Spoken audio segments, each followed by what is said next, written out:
Well, it's time to take another look at the 86 Mercury Grand Marquis Colony Park station wagon that is now actually a usable car. So, let's check it out.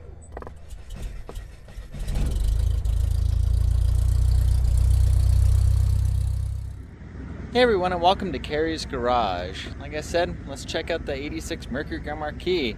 Don't forget to like, share, subscribe, do all that. Patreon information is down in my description. Definitely any little bit helps. So let's check out the car. So I can't really tell you how long ago it was. It was probably a couple of years ago. I got this car and it was basically just destined for the junkyard. Didn't run, tires were crap, interior was all torn up, had definitely its issues, but I have brought it from the state of essentially junkyard pile to a running, driving, functioning car that I drive. Not all that often, but I do drive it and I quite enjoy it actually. So of course, 86 was the first year of the multi-point injection instead of the kind of CFI or the throttle body style injection. So just the 5-liter V8 with the multi-point injection.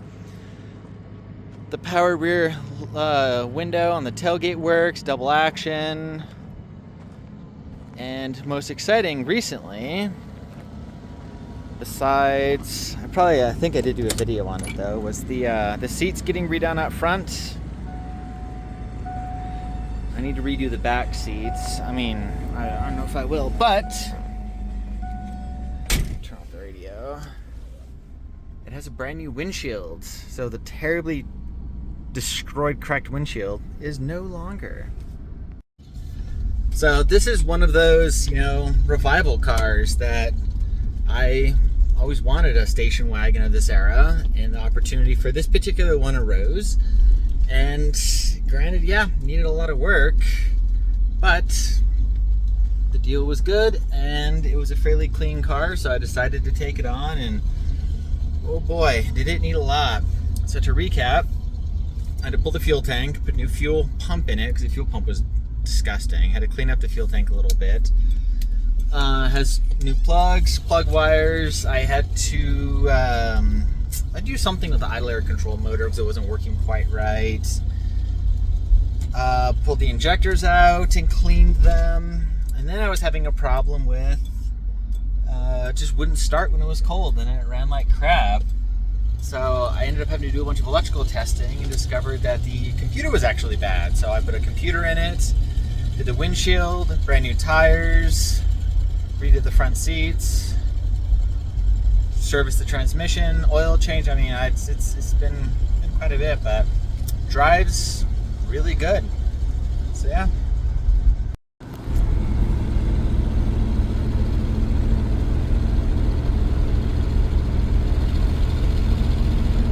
As you can hear, it still has a bit of an exhaust leak that I just haven't been able to sort, but other than that,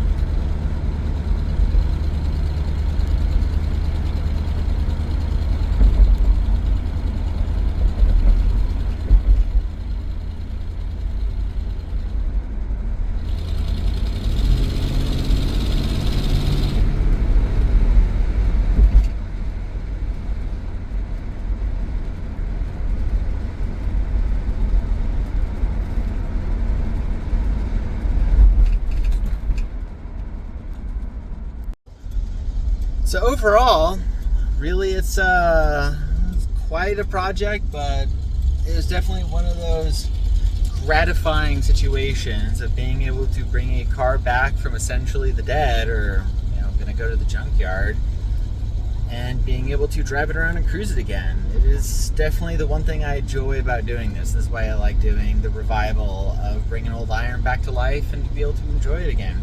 And yes, it needs a headliner. The headliner is completely missing. This is just the foam. My upholstery guy said they would do it if I wanted to drop it off, but I just haven't done it yet. Other than that, it's just a really nice little cruiser. But like I've said in my prior videos, I've got the 93 Buick Roadmaster Estate Wagon, so I don't really drive this one all that often anymore because I drive the Buick more. Having two station wagons, I mean, in the infinite world I keep them all, but kind of really no point, I guess. I don't know. It's a cool car. I really enjoy this Grand Marquis, but I think it needs to move on to the next owner. So let's take some quick look at some of the clips, little videos from getting this car and doing some work on it to where it's at now. And here it is. This is the car we're picking up today. It's an 86 Mercury Grand Marquis LS Colony Park. It's a little bit of a project, needs a bit of work, but for the price I couldn't argue, and we're gonna load it up, go spray off the engine compartment, and then we will talk about it a little bit more here in a bit. Ahead, and I pulled out all of the random puzzle pieces and all of the garbage that was on the inside of the interior. There's the fuel tank, and the fuel pump goes there in that hole, and thankfully this is super easy to do. So let's go ahead and get that old O-ring out. We'll get the new fuel pump slid in. So I got the engine to crank. The fuel pump is not turning on through the relay, so I can hot wire it. The fuel pump is working. I'm getting fuel.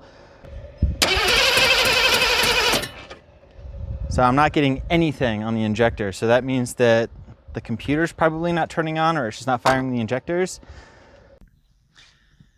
After doing a bunch of stuff to it, let's see if it starts. Got the battery plugged in. It's got fuel in it. So let's see what happens.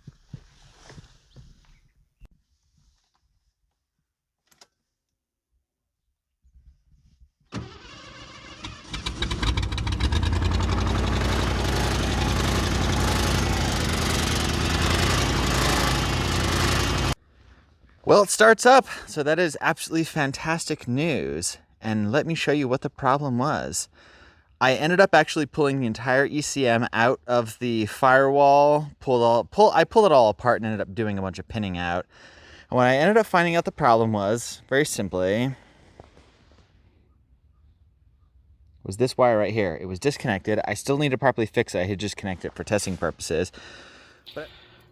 So this is the inside of the 86 Mercury Grand Marquis LS Colony Park. The seats are out, everything's apart, because we're getting this reupholstered.